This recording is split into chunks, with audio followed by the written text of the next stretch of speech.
Here's the big story from the New York Times. This one's got everybody pissed off in corporate press because they don't like Donald Trump. Trump and Harris neck and neck after summer upheaval, Times Siena poll finds. You've got Donald Trump actually beating Kamala Harris in the latest poll. This is updated today, published yesterday from the New York Times, and this is supposed to be one of the good ones.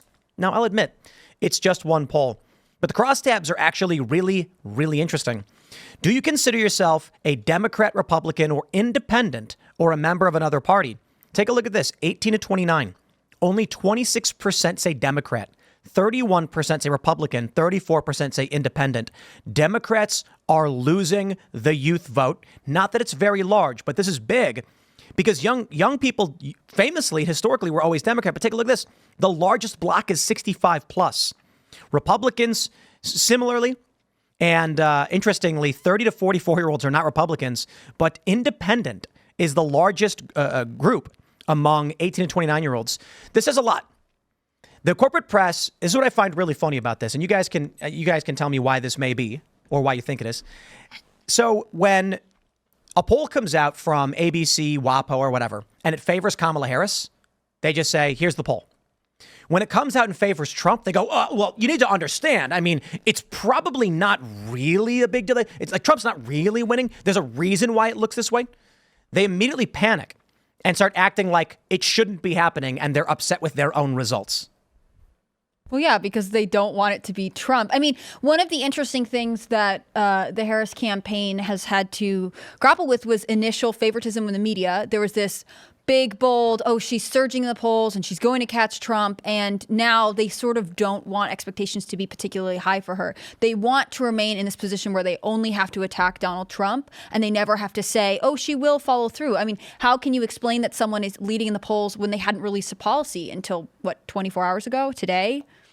What I'm curious about on the other crosstab with the youth vote, where it was 18 to 29, 26 for the Democrats.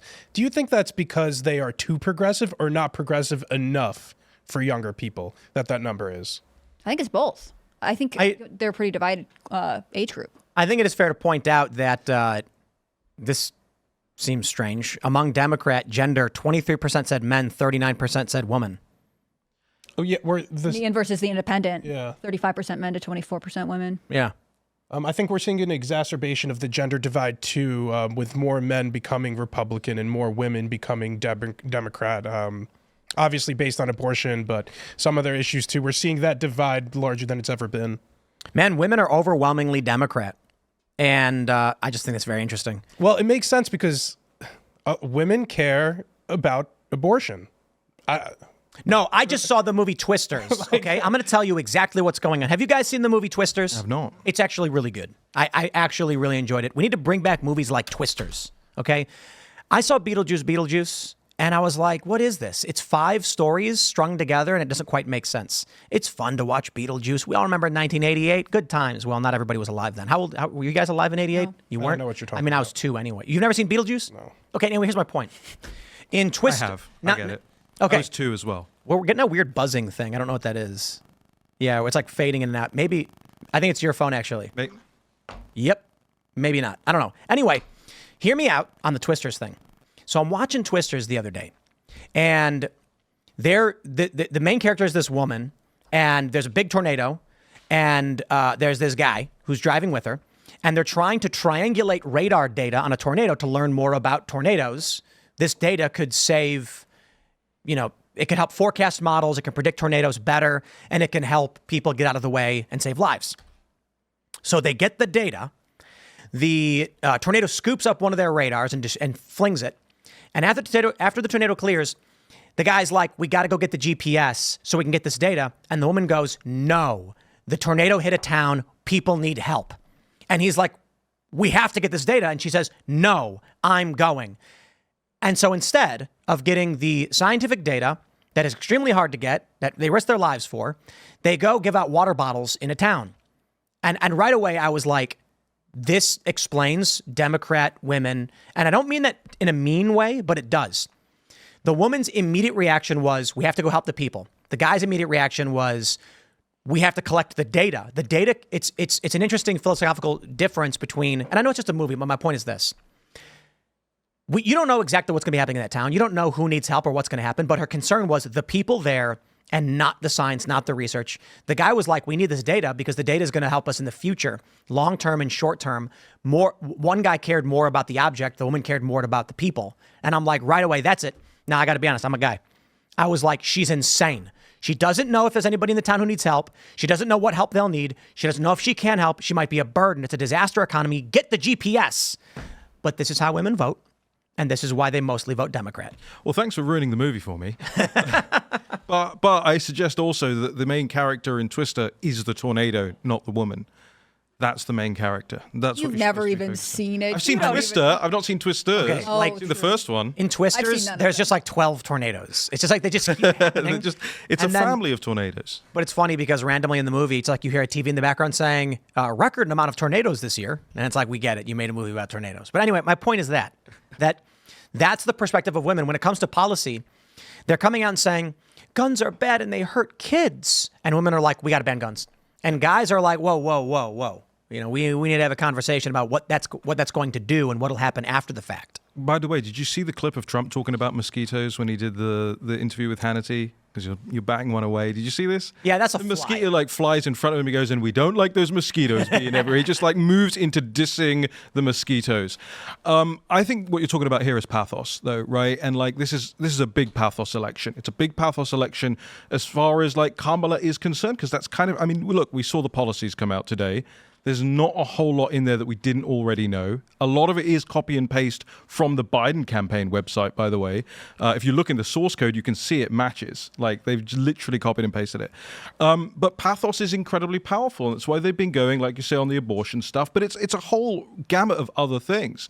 And it's not the Democrat women, you know, that I particularly think very often, if at all, about, but it is those independent women and where the pathos arguments apply to them. I think there's something to say, too, about how for a lot of political issues on the presidential level, a lot of the policies they affect your life, but they don't affect your life in an extreme, tangible way, the way an abortion issue for women can. So this is something that mobilizes women a lot more than most issues do for most people, because this affects them more directly than most other political issues. Which is why it was a genius move to send it back to the states. I mean, also, there's a lot leading up to this backlash that we're going to see, because Donald Trump, of course, appointed these 3 Supreme Court justices who eventually overturned Roe v. Wade. Women are not forgetting that.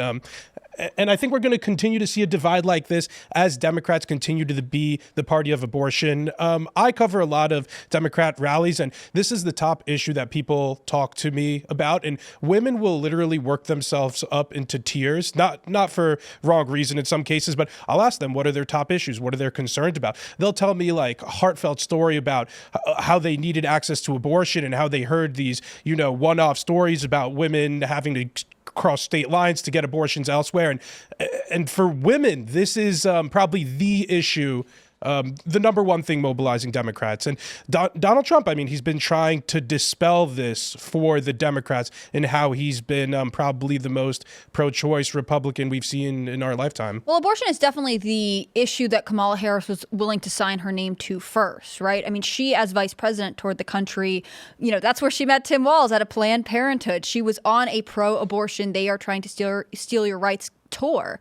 But that's really what it is. I mean, I think more than anything, abortion is just a trigger word for be scared of men, and especially straight white men in America. That's what they're running on. It's not just about, the abortion as a procedure. It's this hypothesis that if you let the patriarchy continue, they're going to send you back to the kitchen and everything will be awful. I think it's not so much about reproductive rights as it is about this fear mongering that women are particularly susceptible to. I think women love their abortion rights, if that's what we're going to call them. Or I don't know. I don't want to use all the euphemisms. I think some of them feel passionately about it. Women want access to abortion. Yes. So I think this is an important distinction too, because I'm not a fan of pro-choice or pro-life as terms. Those are political terms that are used like it's a meme basically that represents tribalism. You're either for abortion or against abortion. You're either pro-abortion or anti-abortion. The funny thing is, Democrats don't like being called pro-abortion. Republicans have no problem being called anti-abortion. Or overwhelmingly, there are certainly some anti-abortion Democrats. It's true. Pro-life Democrats have been around for a while, and That's why I wonder if the large play is actually going to be from Trump to try and play like a moderate role on this one. But it's probably just at this point that the hyperpolarization is here. And I'm willing to bet that pro-life Democrats largely don't exist anymore, that they've migrated over already. I don't know if Trump thinks he's going to capture more votes from women by doing this. I think, like most PR lessons, he should say literally nothing. Yeah. I do too. Well, he has said he's against the national abortion ban. I think there is something to be said about how much Democrats are able to raise as a result of the abortion issue. That's why they want to talk about it. Some of the biggest. Well, that's why they also don't want to permanently solve it. So they will be able to fundraise on it. NARAL, there's a few of these abortion organizations, but they fundraise the most money of any PAC. So they're some of the biggest fundraisers in our country. And but if you poll young people, if you poll women, if you poll men, all of them report that the economy is the number one issue. I think young followed women. by crime and immigration. Young You're women. a Democrat woman. NBC You don't care about just the released economy. a poll polling men and women about this. Economy is the number one issue. I can't remember which outlet, but one outlet did this article where they were interviewing women in Texas who were, very mad about Texas restrictive laws. And one of them said, I wasn't able to afford to go out of state to get an abortion. She's making an economic argument. All of them think about this all the time. Some women have to make the choice if they're going to get an abortion or not. All women have to decide how they're going to pay for their groceries. Women would rather be poor than lose their access to abortion. I think it's a meme. I think women largely. What was it? There was a really funny post over the weekend where someone referenced testosterone level testing that NPR had done, and some of the guys on the show's testosterone levels were like 140 or something, and they pointed out that the levels were so low a doctor would probably consider it an emergency and prescribe you some medication to solve the problem. And these were like NPR guys. Their testosterone was like that of a woman. And there was this, it was like a snippet from a study saying that something like people who have low testosterone seek social acceptance more as a safety mechanism, something like this. And so it could be that it's not necessarily an intentional mechanism where some politician was like, we're going to target women with this kind of stuff. It's that over a long enough period of time, market research says this strategy works on women in this way. The more you do it, you end up with, it's filtering. The market research data compiles in a computer. The computer then says, here are the things that resonate with men and resonate with women. And then they start putting money into the things that make sense, especially with keywords. You end up with all the political advertisements targeting specific issues, hitting women because it's a more bang for your buck. And this polarizes men and women politically. Women are only going to get, so I'll use Google as an example. A politician makes a Google ad campaign and they tell the Google AI, I want to target, men and women with this set of ads, 10 ads, and we want to make it the most effective. The AI will start to discover women respond to these 4 ads and men respond to these 6 ads. And the ones that women are responding to are going to be emotionally driven issues, kids, oh no, they're dying because of guns.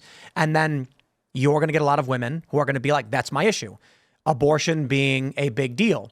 So it's not that you're wrong, Elad. It's what I'm saying is the marketing will invariably just flow in their direction because of algorithmic advertising. And then you're going to end up with women who don't care about abortion, hearing that 24/7 and then just saying, yeah, that's why I'm voting. My friends all said it. It's the meme we have to support. I think we're moving towards a pro-choice, and it's hard to say because some people are 14-weekers and pro-abortion. We're moving towards a pro-abortion consensus, even in the Republican Party. The pro-lifers have the least amount of influence that they've ever had. I think there was a pro-life group who came out frustrated against Trump and said they were going to withhold their vote. Live action. But good luck just voting for Kamala Harris or abstaining and in effect supporting Kamala Harris, who's even more pro-abortion. But in the future, I don't even think there's going to be room for pro-life people in the Republican Party. In 20 years, in 30 years, there just won't look be at it enough now. of them. The pro-lifers who have been telling Donald Trump, like, you don't get our votes unless you vote the way we want. And Trump's basically just stayed the course. He's saying good luck. Yeah. He's giving them the treatment that the Democrats are giving to the Arabs seeking some change in the Democrats' policy on Israel, Gaza. Good luck. Go support the alternative. It's going to be even worse. Let's jump to this story. just to conclude on that real quick, I don't think that's quite right. I mean, those people say those things for a reason. They want an audience, right? They want to get in front of him. They want to make their case. That's why they go out there and do these things and tweet these things and issue these statements. And to some extent, they've been very successful in that. Don't forget, they've been very successful in the sense that they managed to get Trump to a position where he had to choose those Supreme Court justices for that very issue. Was one of the critical issues that they were grilled on when they were picking those people. So, they have had a level of success. I don't like it, by the way. I think a lot of it is a racket too, especially in DC. But I also think at a state level, there absolutely will be a market for very, very pro-life views. I think on a federal level, you're probably right. And that's what Trump wanted. He just wanted it away from being a national conversation. Yeah. Thanks for watching this clip from Timcast IRL. Make sure to check out the live show Monday through Friday at 8 p.m. on this channel. Subscribe and we'll see you all there.